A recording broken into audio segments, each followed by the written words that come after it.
Port Phillip Stevedores Association had their rooms in Bay Street. It had a fully refurbished library.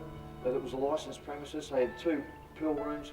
They did 2 full-size billiard tables. They did a pick-up there, and they did it once a day. So they'd know by 10 o'clock if they were working. After the BB Award came in, they had to line up what was called Hogan's Flat here. Before all this was built here, there was nothing. There was no shelter from the wind, the rain, or the heat, and they'd have to line up here for 2 pickups a day. So they'd have to wait until 3 o'clock in the afternoon to find out whether they had a job or not. At the time when, on the November 2nd, it was a Friday morning, they've been lining up, 1,200 men lining up all week to get a job. Not one of them has got a job. A train load of scabs come from free labourers. Scabs. They came off the Port Melbourne station. They were actually met with all the wives of the Waterside Workers, saying, "You're taking our husband's work, our kids have got no food to eat, and give them what for," in a spirited fashion. They were marched by the police across the pier onto Princess Pier and started working on the pier. And you can imagine the anger of these blokes that's been their work, that's how they feed their families. And they rushed onto the pier. There was a bit of biffo. One of the organisers said, "Come on, get back, get back."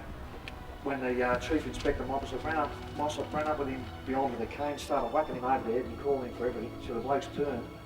He said, "No, get back, get back." They actually started all walking off the pier then, towards the end of the pier, when shots, up to I think 80 shots were fired, so a lot of them were firing in the air. The 4 people were shot. Alan Whittaker, he got shot. It wasn't the first time he'd been shot at the beach. The first time he was in April the 25th, on Anzac Day, on the first wave of the Gallipoli landing. He spent 80 days in hospital, recovered, and as most of these blokes here, they were returned veterans from the First World War. If they were alive today, they'd all been hailed as heroes. They weren't at the time. The newspapers call them cowardly mob and all these things. So it's good that we look back at these events and we have a look at and see, we can judge them in the hindsight of history, the actions of them, the actions of the Prime Minister, the Police Commissioner, and see who was sticking up for Australia in Australia's best interest. We've just got Chief Justice, retired Chief Justice Frank Vincent, whose father was a Waterside Workers member and grew up in Port Melbourne, to tell you about growing up in Port Melbourne and the history of his father.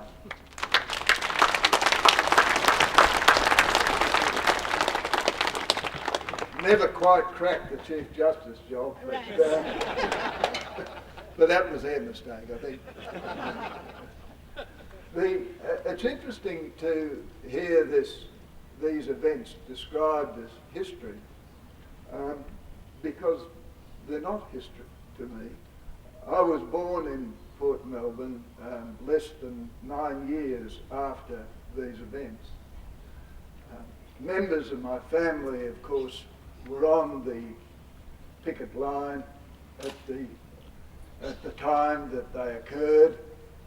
There were other members of my family, the women, and indeed my mother was a runner at that time for a wonderful old suffragette called Jenny Bain, who was a community worker organising resistance and notifying when the scabs were arriving in the Port Melbourne area.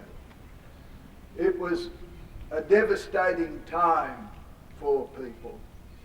And of course, as I said, growing up in that union family right here in the middle of this tight-knit community of Port Melbourne, although I wasn't born at the time, I was almost always there. I never knew a time at which I did not know what occurred, and never a time at which I did not understand what those men were struggling for. The conditions that you must recognise, of course realise now, were appalling. And they were appalling even during my period as I grew up watching and seeing my father and the sort of work that his mates and he had to carry out at that time. And of course, it has a particular sting for me because he died at 61 of what we euphemistically described as compensable diseases. In other words, he had lungs full of shit. And that was a product of years of work on the waterfront, not only here in Melbourne but also in Tasmania. It's interesting to hear that short history in another sense, because of course initially after the 28 strike the union was effectively decimated. It was really, really badly damaged. And by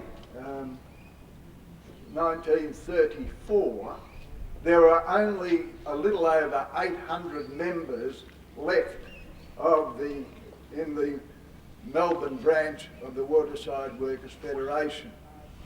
It was said and believed at the time that these were a quiet rump who would disappear in the fullness of time. But a strange thing occurred, something that was not predicted by the government or by the ship owners or others at the time, and that was that the lead that entered the bodies of workers on that day was transformed into steel in the soles of a new union. And that union developed a kind of militancy which was new. And the Waterside Workers Federation to that time had been fragmented with issues arising between the various states and local bodies. And it too transformed into a united union. And a union which was concerned, as I've always seen it, as being associated not only with the individual rights and working conditions of its members, but with the broader social context, political and economic, within which those issues have arisen. And during the time that I grew up connected with this union, I saw them engaged in a wide range of activities that they were vilified for, but nevertheless represented very serious struggles.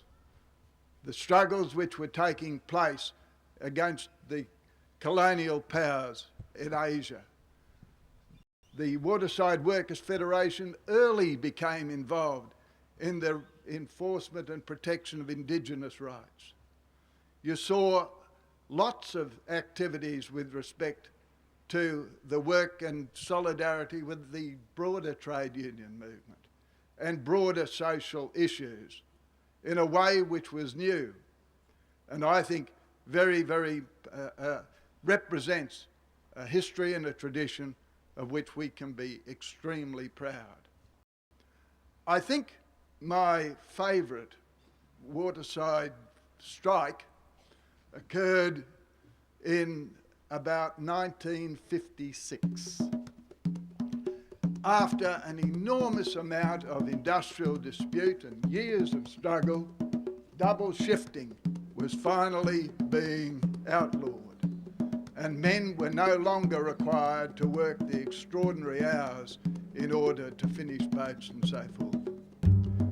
And it was discovered, because they still had horses moving cargoes from the ships into the sheds down here, that this change had not been given to the horses, and that some of these poor animals were still working extended hours beyond those of the Waterside workers.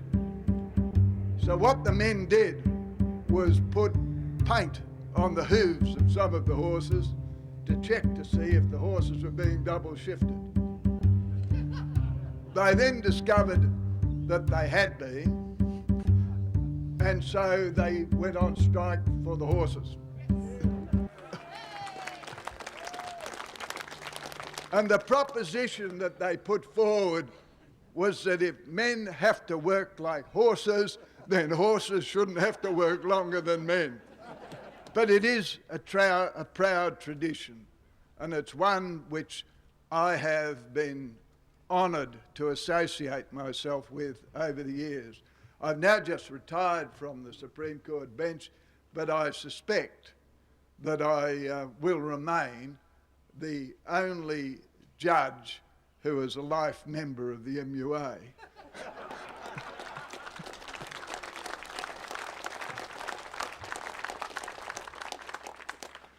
I owe a lot to this union and to this community of Port Melbourne, and I hope that I have never indicated that I've ever forgotten it. Thanks.